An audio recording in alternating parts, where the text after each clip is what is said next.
CGL 2022 की analysis में एक और वीडियो देखेंगे जिसमें सबसे पहला क्वेश्चन पूछा गया था, रजिया सुल्तान किसकी बेटी थी। तो ये इल्तुतमिश की बेटी थी और 1236 से लेकर 40 तक इसका कार्यकाल रहता है। और अगर देखा जाए तो इल्तुतमिश की बेटी थी तो इसके बारे में थोड़ा सुन लेंगे। अगर बात की जाएगी तो ये सल्तनत काल में या फिर कह सकते हैं मुसलमानों में पहली महिला थी। ठीक है, तो दिल्ली सल्तनत पूरा कार्यकाल रहता है 1206 से लेकर 26 तक। और इसकी चाहो तो वैसे ट्रिक है, एक कुल खिलातु साले गुलाम खिलजी तुगलक सैयद लोदी याद कर सकते हैं। गुलाम वंश सबसे पहला होता है और सबसे बड़ा बात की जाएगी तो तुगलक वंश था। इसमें 1206 से लेकर 90 तक गुलाम वंश रहता है। और कुतुबुद्दीन ऐबक मोहम्मद गौरी का जो गुलाम था, मोहम्मद गौरी का जो गुलाम था, और इसी ने इसकी स्थापना की थी गुलाम वंश की। कुतुबुद्दीन ऐबक को हातिम, कुरान खान या फिर कह सकते हैं सुल्तान की उपाधि इसने नहीं ली थी। मलिक और सिपाह सलार की इसने उपाधि ली थी। लाख बख्श इसको कहा गया, लाखों का दान करने के कारण इसको लाख बख्श कहा गया। राजधानी इसकी लाहौर थी और इसने कुब्बतुल इस्लाम मस्जिद और 2.5 दिन का झोपड़ा नाम की दो मतलब कि निर्माण कराए थे, ध्यान रखेंगे। ठीक है, इसके बाद कुतुब मीनार की नींव भी इसने रखी थी। इसके अलावा इसके गुरु का नाम था बख्तियार काकी, जिसके नाम पे इसने कुतुब मीनार निर्माण कराई थी। लेकिन बाद में इसका निर्माण पूरा किसने कराया था, तो इल्तुतमिश का जो गुलाम था उसने करवाया था। और इल्तुतमिश की बेटी ही थी रजिया सुल्तान, जो कि 1236 से लेकर 40 तक इसका कार्यकाल रहता है। अगर इल्तुतमिश की बात की जाएगी तो ये कुतुबुद्दीन इसका क्या बोलते हैं इसको, कुतुबुद्दीन ऐबक का गुलाम था, इसलिए इसको कहा गया गुलामों का गुलाम। इसे गुलाम का गुलाम इसलिए कहा गया क्योंकि ये ऐबक का गुलाम था और ये शमसी वंश का था, इसलिए इसे इलवरी तुर्क भी कहा गया है। ठीक है, 1215 में इसके समय तराइन का तीसरा युद्ध होता है जो यालदौज के खिलाफ लड़ता है। ये सुल्तान की उपाधि इसने ली थी। इसने अपने नाम का एक खुतबा भी बढ़वाया था। शासक बनने से पहले ये बदायूं का सूबेदार था। और राजधानी कहाँ थी, तो इसकी अगर पूछा जाएगा राजधानी लाहौर से दिल्ली स्थानांतरित की थी इसने। ठीक है, तो दिल्ली सल्तनत का वास्तविक संस्थापक किसको कहा गया है, तो इल्तुतमिश को कहा गया है। इसने खलीफा की उपाधि बगदाद खलीफा से ली थी और चंगेज़ खान का आक्रमण इसके समय हुआ था। बाद में इसने मना कर दिया था शरण देने के लिए मंगवर्नी को, ध्यान रखेंगे। हौज खास और गुंबदों का निर्माण चांदी में टंका तांबे का जीतल इसने चलवाया था। और इसके समय कुतुब मीनार का कार्य पूरा हुआ था।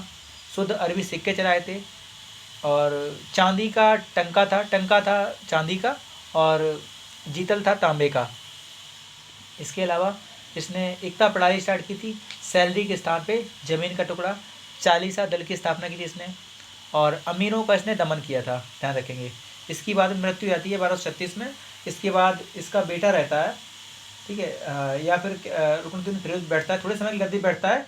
बाद में रजिया बेगम गलती बैठती है और रजिया सुल्तान पर्दा प्रथा का उसने विरोध किया था। हाथी घोड़े की सवारी करती थी, पोशाक पहनती थी पुरुषों की तरह, जिसको बोल सकते हैं चोगा और कुलाह कहा गया है। चोगा काबा था, कुलाह टोपी थी। ठीक है, और बाद में इसके समय एक घोड़े का सरदार था, इसका प्रेमी भी था, जमालुद्दीन याकूत। इसने अमीर ए खूर की उपाधि इसको दी थी। अल्तुनिया से इसने शादी की थी क्योंकि उसने विरोध कर दिया था। ये बठिंडा या फिर कह सकते हो पंजाब तवर हिंद का सूबेदार था, जिसने इस पर आक्रमण करने की योजना बनाई। जब इसने देखा कि हम हार जाएंगे तो उसके बाद इसने शादी कर ली उससे। ठीक है, और 13 अक्टूबर 1240 को कैथल नाम की जगह पे अल्तुनिया और रजिया दोनों को मार दिया था। ठीक है, नाम आता है रुकनुद्दीन फिरोज का, लेकिन इसमें कहा था डाकुओं द्वारा हत्या कर दी गई। इसके अलावा रजिया के बारे में कहा गया असफल इसीलिए रही क्योंकि इसका आकार से पेकी था, ये महिला शासका थी। बाद में बहराम शाह बैठता है गद्दी में, मसूद शाह बैठता है, नसरुद्दीन महमूद बैठता है गद्दी में। ठीक है, बलबन का दामाद था ये। और बाद में बलबन खुद गद्दी बैठता है 66 से लेकर 87 तक। ठीक है, और नवरोज त्यौहार की स्टार्टिंग इसी ने की थी, तो देख लेंगे। इसके अलावा हरकी बैराज कहाँ पे स्थित है, तो पंजाब में सतलज और ब्यास नदी का संगम है इस पर। महिला साक्षरता दर सबसे ज़्यादा कम कहाँ है, तो बिहार में है। सबसे ज़्यादा पूछे तो केरल में है। पुरुषों की भी सबसे ज़्यादा कहाँ है, तो केरल में। सबसे कम कहाँ है, बिहार में है। सिंधु घाटी का गोदीवाड़ा लोथल या बंदरगाह इसको बोलते हैं, कहाँ है, तो गुजरात में है। कंप्यूटर में बोल्ड करने की जो की होती है शॉर्टकट क्या बोलते हैं उसको, Ctrl+B, capital B. Vijay Hazare trophy किसने जीती है, तो हिमाचल प्रदेश ने जीती है और तमिलनाडु को हराया है इसमें। रणजी ट्रॉफी किसने जीती है, तो एमपी ने जीती है और इसमें महाराष्ट्र हारा है। ध्यान रखेंगे रणजी ट्रॉफी पहली बार एमपी जीती है। ब्रह्मगिरी से कौन सी नदी निकलती है? तो कावेरी निकलती है। और दक्षिण भारत की गंगा इसको बोलते हैं। और ध्यान रखेंगे इस चीज़ को, ये वर्ष भर बहती है, इसलिए भी ये इम्पोर्टेंट है। इसके अलावा बाल में कौन सी प्रोटीन पाई जाती है?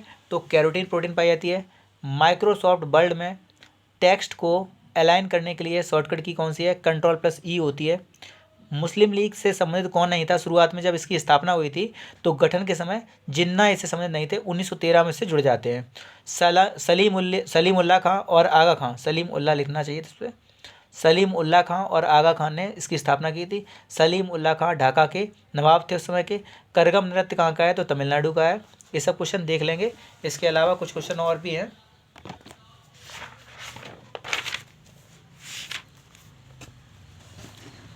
फूलदेई फेस्टिवल कहाँ का है? तो ये उत्तराखंड का है। मौलिक अधिकार कहाँ से कहाँ तक दिए गए हैं? तो ये दिए गए हैं कहाँ से? 12 से लेके 35 तक, ध्यान रखेंगे, ठीक है, 12 से लेके 35 तक। मौलिक अधिकार में चाहो तो एक बार रिविजन कर सकते हैं।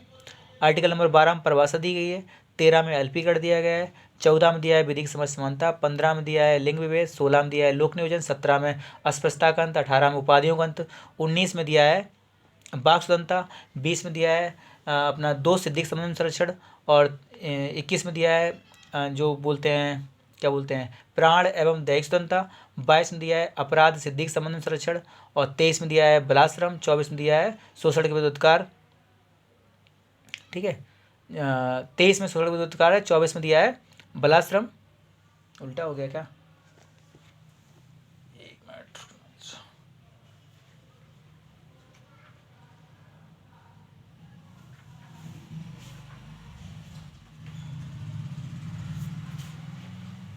23 में बलाश्रम है और 24 में है बाल नियोजन, जिस 14 साल से कम के बच्चों को फैक्ट्री में नहीं लगा सकते हैं। उसके अलावा 25 में आता है व्यक्तिगत धार्मिक स्वतंत्रता, 26 में आता है सामूहिक रूप से धार्मिक स्वतंत्रता, और इसी में दिया है धार्मिक कार्यों के प्रबंधन की व्यवस्था दी गई। 27 में दिया है अपना धार्मिक कार्य के लिए टैक्स फ्री होगा, पैसा रखा जाएगा जो। 28 में दिया है सरकारी खर्च के चलते संस्थान में धार्मिक शिक्षा नहीं दी जा सकती है। और उसके बाद 29 और 30 दिए हैं सांस्कृतिक अधिकार है, और 31 को निरसन कर दिया है, 32 में दिया है संवैधानिक उपचारों का अधिकार, ठीक है, देख लेंगे एक बार। और नॉन मूलधन योजना कहाँ की है? तमिलनाडु की है। सिग्मो फेस्टिवल कहाँ का है? गोवा का है। तापू नृत्य कहाँ का है? अरुणाचल प्रदेश का है। बाबर ने मेदिनी राय को कब पराजित किया था? तो 29 जनवरी 1528 को। बाबर के चारों इधर रखेंगे याद, 26 में पानीपत, 27 में खानवा, 28 में मेदिनी राय, और 29 में चंदेरी, और 30 में मर जाता है वो।